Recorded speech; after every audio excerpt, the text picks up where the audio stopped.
She crashed into his life, and now the alien woman says his home is hers too. HFY asterisk, the old Chevy's engine coughed like a dying man as Marcus Reed guided it down the winding mountain road. Rain pelted the windshield with the fury of nature. Unleashed, each drop reflecting the headlights like tiny diamonds before being swept away. In the passenger seat, his toolbox rattled with every pothole, a familiar symphony after 15 years of emergency repair calls. Marcus had been heading home from the Hendersons' farm where their tractor had finally given up the ghost. At 42, he'd seen enough machinery die to recognize the sound of defeat. Just like he'd learned to recognize the sound of his own heartbreaking 3 years ago when cancer took his wife, Catherine. Now it was just him and his 10-year-old son Tommy, making their way in a world that seemed determined to test every man's resolve. The sky lit up with what he first thought was lightning, but the color was all wrong. Purple and silver streaks tore across the darkness, moving with purpose rather than the chaotic dance of a storm. Marcus slowed the truck, squinting through the rain-soaked glass. The light seemed to be descending, growing brighter as it approached. The forest that bordered Redwood Falls. A thunderous crash echoed across the valley, different from thunder, more solid and final. Trees cracked and groaned in the distance, and an eerie glow began to pulse from somewhere deep in the woods. Marcus pulled over to the shoulder, his mechanic's curiosity warring with common sense. Every instinct told him to drive home, lock the doors, and pretend he'd seen nothing. But something else, something deeper, pulled him toward that strange light. He grabbed his flashlight and rain jacket, leaving the engine running. The beam cut through the darkness as he pushed through the underbrush, following a path of broken branches and scorched earth. The air grew warmer with each step, carrying an odd metallic scent that made his skin tingle. The crater wasn't large, maybe 20 feet across, but what lay within it made Marcus question his sanity. A sleek vessel, unlike anything he'd ever seen, was embedded in the earth. Its hull seemed to shift between colors, sometimes silver, sometimes deep blue, as if the metal itself was alive. Steam rose from its surface where the rain struck, creating an otherworldly mist. Marcus circled the craft, his flashlight revealing intricate patterns etched into its surface. They weren't decorative, he realized, but functional, like circuit boards made of liquid light. A section of the hull had cracked open, revealing a soft, amber glow from within. Against every rational thought in his head, Marcus approached the opening. Inside, surrounded by what looked like crystalline formations, was a woman. She was unconscious, her long dark hair floating in some kind of gel-like substance that filled the chamber. Her skin had an odd luminescence to it, pale, but with an underlying shimmer that reminded him of moonlight on water. She was beautiful in a way that seemed almost painful to look at, with features too perfect to be entirely human.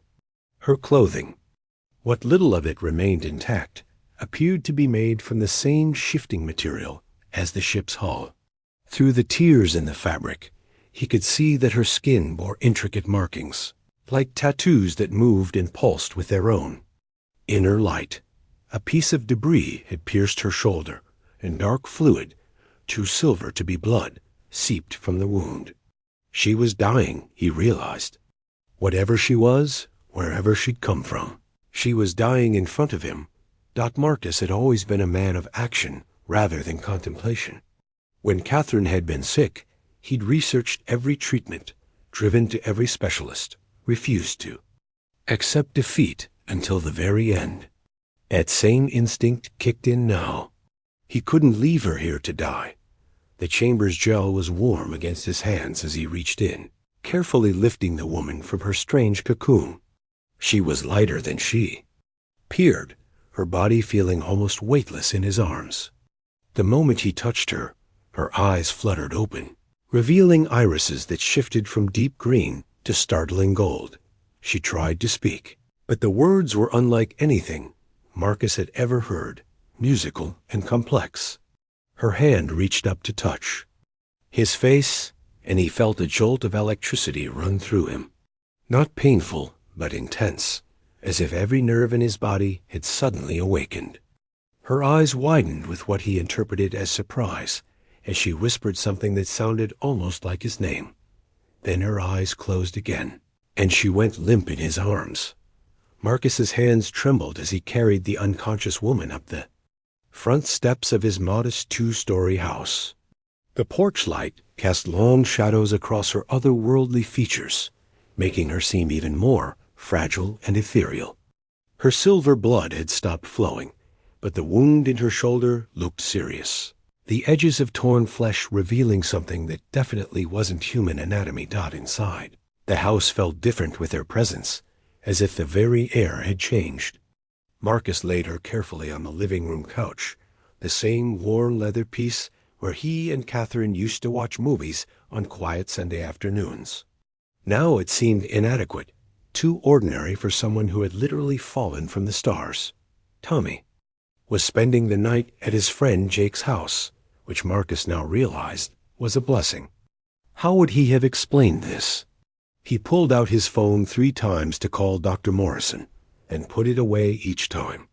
What was he supposed to say? That he'd found an alien woman bleeding silver blood in a crashed spaceship? Instead, Marcus did what he always did when faced with something broken. He tried to fix it. He brought warm water, clean towels, and the first aid kit from the bathroom. As he gently cleaned the wound on her shoulder, he noticed the silver substance wasn't just blood. It seemed to be working to repair the damage. Tiny metallic fibers weaving themselves across the torn flesh. Her skin was warm to the touch, warmer than it should be, and wherever his hands made contact, that strange electrical sensation returned. It wasn't unpleasant, more like the feeling of potential energy, as if touching her connected him to something vast and powerful. As he worked, she began to stir. Her eyes opened slowly, focusing on his face with an intensity that made his heart skip. When she tried to sit up, Marcus gently pressed her back down. "Easy there," he said softly. "You're hurt. Just rest." To his surprise, she seemed to understand, though she studied his face as if memorizing every detail. Her lips moved, and this time the sounds she made were closer to English, though heavily accented with something musical and foreign. "Marcus," she said slowly, and his name on her lips sent a shiver down his spine. Marcus read, "How do you ... He started, then stopped. "Yes, that's my name. What's yours?" She was quiet for a moment, her golden green eyes never leaving his face. When she spoke again, her voice was clearer, though still carrying that otherworldly musical quality. "I am ... Zara. Zara of the ... Sky Wanderers."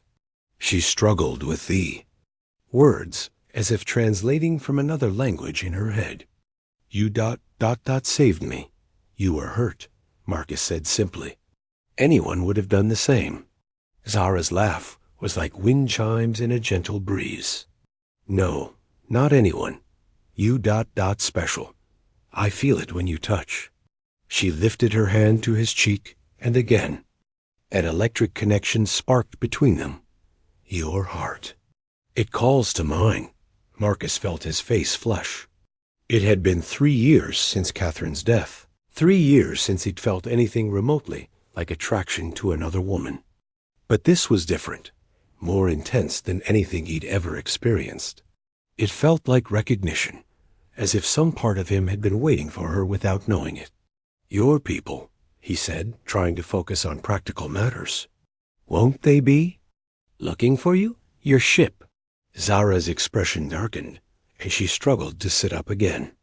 This time, Marcus helped her, his arm supporting her back. The contact sent warmth spreading through his chest. "No people come for me," she said, sadness creeping into her voice. "I am, how you say, exile, outcast. My ship, it breaks when I try to escape." "Escape from what?" She looked away, her luminescent markings flickering dimmer. From marriage I not want. From life I not choose. My father, he is ... leader. He choose mate for me, but this mate, he is cruel. I run, but ship is damaged in chase. I think I die in your sky. Marcus felt a protective surge he hadn't experienced since Tommy was born. You're safe now, he said firmly. No one's going to hurt you here. When Zara looked back at him, her eyes were bright with unshed tears. Why? You help me? I am not your kind. Because, Marcus said, his hand finding hers, sometimes it doesn't matter where someone comes from. Sometimes you just know they need help, and you give it. Their fingers intertwined, hers cooler and more delicate than his work-roughened hands, but somehow perfect together. The electrical connection between them strengthened, and Marcus could swear he felt something more than just attraction, a deeper connection, as if their souls were recognizing each other. I bring you danger, Zara whispered. They will come for me. Then we'll deal with it together, Marcus said, surprised by his own certainty. He'd known this woman for less than 2 hours, but already he couldn't imagine letting her face whatever had driven her from the stars alone. 3 days had passed since Marcus found Zara in the crashed vessel, and his world had transformed in ways he couldn't have imagined. The silver wound in her shoulder had healed completely, leaving only a faint shimmer in her skin that caught the light when she moved. Her command of English grew stronger each day, as if her mind was rapidly adapting to his language. She had taken to wearing some of Catherine's old clothes, a simple blue dress that made her luminescent markings more pronounced, and a cardigan that hung loose on her slender frame. Marcus had worried it might be painful, wearing his dead wife's things, but instead it felt right, as if Catherine would have wanted her clothes to help someone in need. Tommy had come home the second day, and Marcus had prepared for difficult questions. Instead, his son had accepted Zara with the easy adaptability of childhood, especially after she demonstrated her ability to make small objects float with just a touch. She was like a living fairy tale to him, and Marcus found himself falling in love not just with Zara, but with the way she brought wonder back into their quiet home. Your son, he has good heart like father, Zara said as they sat on the back porch after Tommy had gone to bed. The evening air was warm, filled with the sound of crickets and the distant hum of the town settling into night. He not fear me. He's been through loss, Marcus replied, his fingers absently tracing patterns on the wooden railing. Maybe that makes him more open to different kinds of family. Zara turned to study his profile in the moonlight. Over there. Past days, she'd learned about Catherine, about the cancer that had taken her, about the quiet grief that Marcus carried like a weight in his chest. In return, she'd shared stories of her home world, a place of floating cities and crystal spires, where her people lived in harmony with cosmic energies. On my world, she said softly, we believe that hearts recognize their matches across time and space. When two souls are meant to find each other, universe conspires to bring them together. Marcus looked at her, seeing the way the moonlight made her markings glow softly beneath her skin. Even across different species? Especially then, Zara smiled. Love that bridges worlds is strongest kind. She moved closer to him on the porch swing, close enough that he could feel the warmth radiating from her skin. Her hand found his, and that familiar electric connection sparked between them.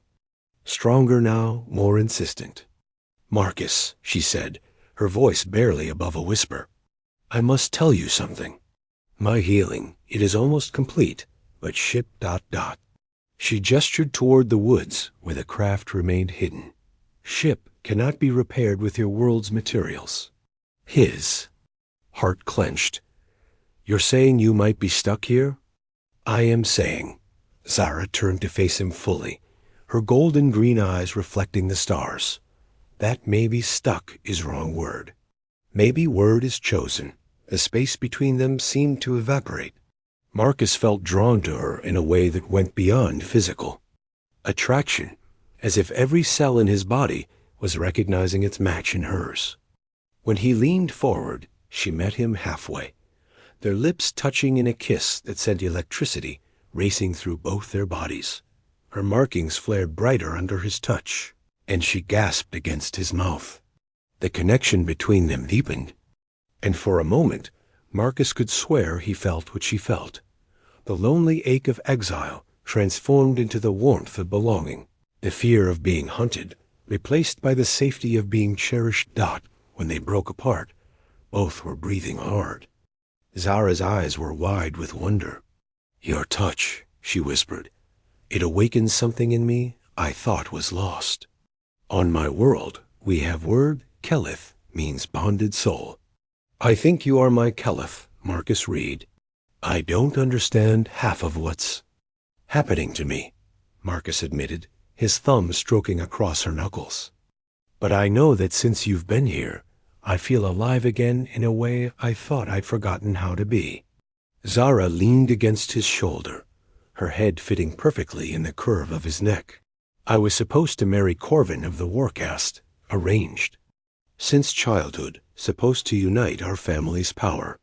But Corvin, he sees me as prize to be owned, not partner to be loved. When I touched him, I felt nothing but cold ambition." "What did you feel when you touched me?" Marcus asked, though he thought he already knew the answer. "Home," Zara said simply. "For first time in my life, I felt home." They sat in comfortable silence, watching the stars wheel overhead. Marcus found himself making mental adjustments to his life, imagining Zara as a permanent part of it. Tommy would need to know the truth eventually, but the boy was already attached to their unusual houseguest. The town would talk, but Redwood Falls had always been good at minding its own business. "There is something else," Zara said eventually, her voice carrying a note of concern. "My ship, it sends distress signal before crash.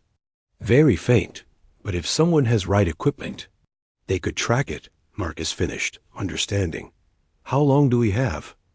"I not know. Could be days, could be months. Depends on how far they search, how much they want to find me." She looked up at him, her expression vulnerable. "Are you afraid?" Marcus considered the question seriously. 3 days ago, his biggest worry had been whether Pete would have enough work to keep him employed through the winter. Now he was contemplating the possibility of alien bounty hunters or angry fathers-in-law showing up in his backyard. By all rights, he should be terrified. Instead, he felt more alive than he had in years. "I'm not afraid," he said, pulling her closer. "Whatever comes, we'll face it together." The morning started like any other, with Marcus making coffee and Tommy eating cereal while chattering about his school project on the solar system. Zara moved through their routine with easy grace, her presence having become as natural as breathing. She helped Tommy with his homework, her knowledge of actual space making his presentation far more detailed than any 10-year-old should reasonably possess. "Miss Zara," Tommy said, pausing with his spoon halfway to his mouth, "do you think there are other people like you out there?" Zara's hand stilled on her coffee cup, and Marcus caught the brief flicker of worry that crossed her features. "Yes, little one. Many different kinds of people among the stars. Are they nice like you?" "Some are," Zara said carefully. "Others ... not so much." Marcus was about to ask what she meant, when a sound unlike anything he'd ever heard cut through. The morning air. It was deep and resonant, like whale song mixed with the hum of high-voltage power lines. The coffee cups rattled on the table, and outside, every dog in the neighborhood began howling. Zara shot to her feet, her markings flaring bright with what Marcus had learned was extreme agitation. "No," she whispered. "Too soon. Much too soon." "What is it?" Marcus asked, though the ice forming in his stomach already told him the answer. "Hunter ship," Zara said, moving to the window. In the distance, something massive was descending through the clouds. its hull a dark metallic color that seemed to absorb light rather than reflect it. Corvin has found me. Tommy pressed against the window, his eyes wide with excitement rather than fear. Is that a real spaceship? It's huge. The ship was easily 10 times the size of Zara's crashed vessel, bristling with what even Marcus's untrained eye could identify as weapons. It settled into the field beyond the woods with surprising gentleness, its landing legs deploying with mechanical precision. "Tommy, go to your room and stay there," Marcus said firmly. His son started to protest, but something in his father's voice made him obey without argument. Once the boy was upstairs, Marcus turned to Zara. "How dangerous is this, Corvin?" "Very," Zara said, her voice tight with fear. "He is war-caste elite hunter, trained from childhood to track and capture. He will not leave without me. Then we run. Pack light, take my truck, can get as far away as possible." Zara shook her head. "He will track me anywhere on your world. And if I run, he might hurt you and Tommy to force me to surrender. I cannot let that happen." Before Marcus could argue, the front door exploded inward, torn from its hinges by some invisible force. The figure that stepped through the destroyed doorway was imposing and alien in a way that Zara, for all her otherworldly beauty, was not. Corvin stood nearly 7 feet tall, his body armored in what looked like living metal that shifted and flowed across his frame. His face was humanoid, but sharp-featured, with eyes like burning coals and skin that had a metallic sheen. "Zara of the Sky Wanderers," he said, his voice carrying the same resonant quality as his ship's call. "You have led me on quite a chase." Zara stepped forward, placing herself between Corvin and Marcus. Her markings blazed with defiant light. "I renounce the bonding contract, Corvin. I will not return with you." Corvin's laugh was like grinding metal. "Your father's agreement was not a request.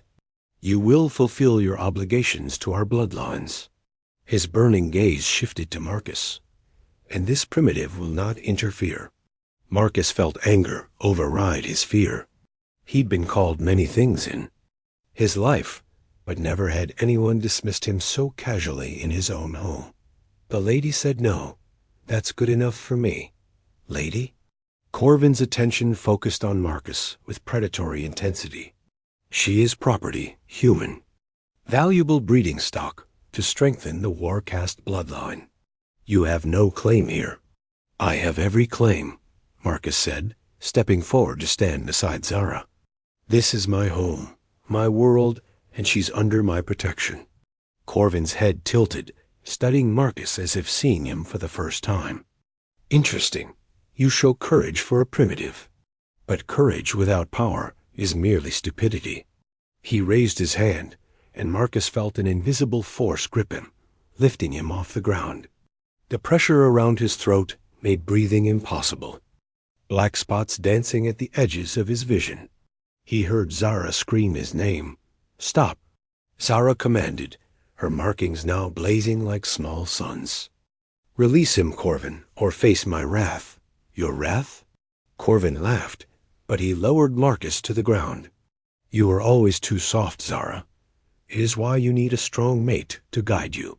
"I have found my mate," Zara said, moving to Marcus's side. Her hand found his, and the electrical connection between them flared to life, visible now as crackling energy that ran along their joined fingers. "And he is stronger than you could ever understand." Corvin's expression darkened. "Impossible. You cannot bond with a primitive. The energy signatures are incompatible." "Look for yourself," Zara challenged, raising their joined hands. The energy flowing between them was undeniable, growing stronger rather than weaker, creating patterns of light that seemed to have their own intelligence. For the first time since arriving, Corvin looked uncertain. "This is some trick, temporary energy manipulation." "Then test it," Marcus said, surprised by his own boldness. Something was happening to him. some change brought on by his connection to Zara. He could feel power flowing through their bond. Alien, but somehow familiar, as if it had been dormant in him all along, waiting for the right catalyst. Corvin raised both hands, and Marcus felt that crushing force return, stronger this time. But now, instead of helplessness, he felt Zara's strength flowing into him, and something more, his own latent abilities awakening. The pressure around him shattered like glass, and Corvin stumbled backward, shock clear on his alien features. Impossible, the hunter whispered. Humans are not capable of energy manipulation. This human is, Zara said proudly. Marcus Reed is my chosen mate, my Keleth. Our bond is recognized by the cosmic forces themselves, by the ancient laws you cannot take. Me from him. Corvin's burning eyes shifted between Marcus and Zara, his expression cycling through disbelief, anger, and finally, grudging respect. The energy crackling between the bonded pair was undeniable, casting dancing shadows on the walls of the modest living room that had become the stage for an intergalactic drama. The ancient laws, Corvin said slowly, his voice losing its predatory edge. I had thought them myth, stories told to younglings about the old times when different species walked among the stars as equals. They are as real as the bond between us, Zara said firmly. Her markings had settled into a steady, warm glow, and Marcus could feel her confidence flowing through their connection. You are war-cast, Corvin. You know the honor codes. You cannot take by force what belongs to another by right of Keleth bond. Marcus watched the alien hunter's face, seeing the internal struggle play out in his fiery features. What happens now? He asked. Corvin was quiet for a long moment, then slowly began to remove his armor. Beneath the living metal, he was still imposing, but somehow more human-looking. His sharp features softened by what Marcus realized was exhaustion. Now, Corvin said, I must return to your father and explain why I failed to bring you home. He will not be pleased. My father rules the Sky Wanderer clan, not the entire galaxy, Zara replied. There are other places among the stars, other peoples who would welcome us. Us? Corvin's gaze sharpened on Marcus. You would leave your world, human? The question hit Marcus like a physical blow. Leave Earth?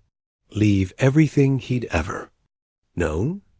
But as he looked at Zara, felt the strength of their bond, he realized the answer had been building inside him for days. Tommy, he said suddenly, remembering his son upstairs. He comes too if he chooses, Zara said gently. There are human colonies among the stars, places where he could grow up learning about both worlds.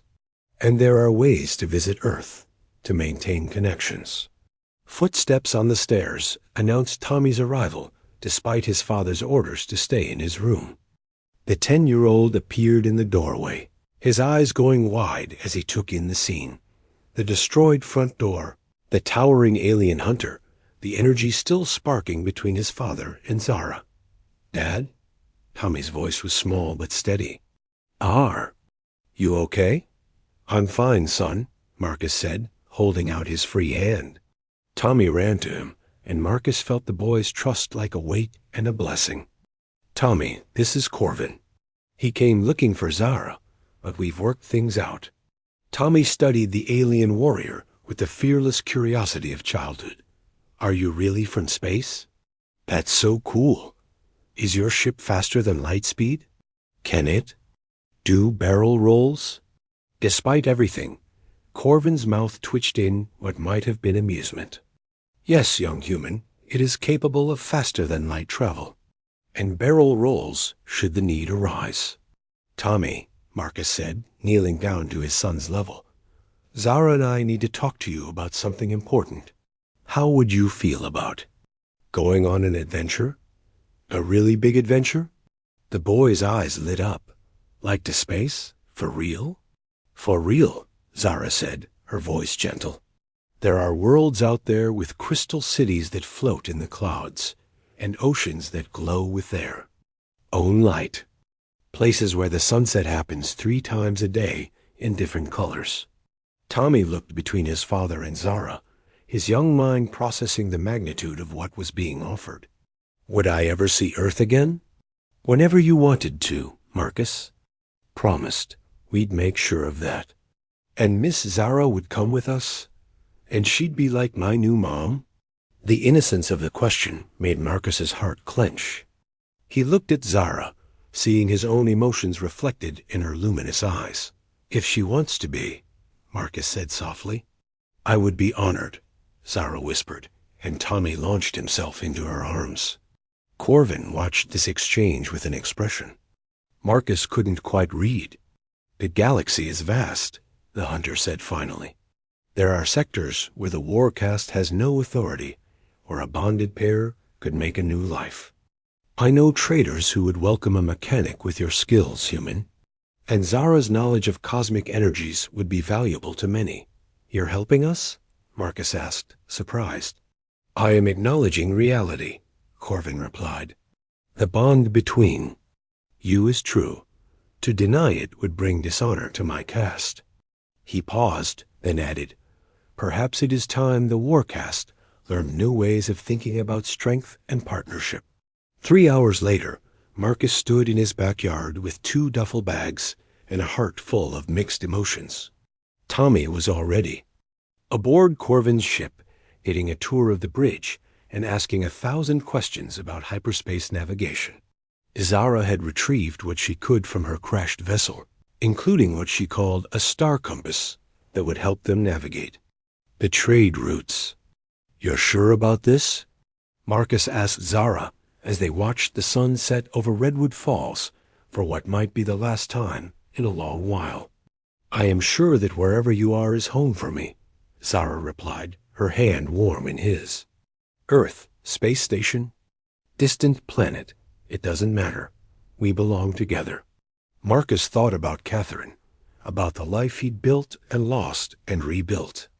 Somehow, he felt her approval in the warm evening breeze, as if she was telling him to be happy, to grab this impossible second chance at love with both hands. Then let's go see what's out there among the stars, he said, pulling Zara close. For a kiss that tasted like adventure and forever. As they walked hand in hand toward the ship that would carry them to a new life, Marcus realized that sometimes the best journeys began not with careful planning, but with an open heart and the thing. Courage to say yes when the universe offered you a miracle. Behind them, Redwood Falls settled into another quiet night, never knowing that it had briefly been the center of an intergalactic love story that would become legend. Among the Sky Wanderers, the tale of the human mechanic who fixed more than just machines, and the alien woman who found her true home in his heart.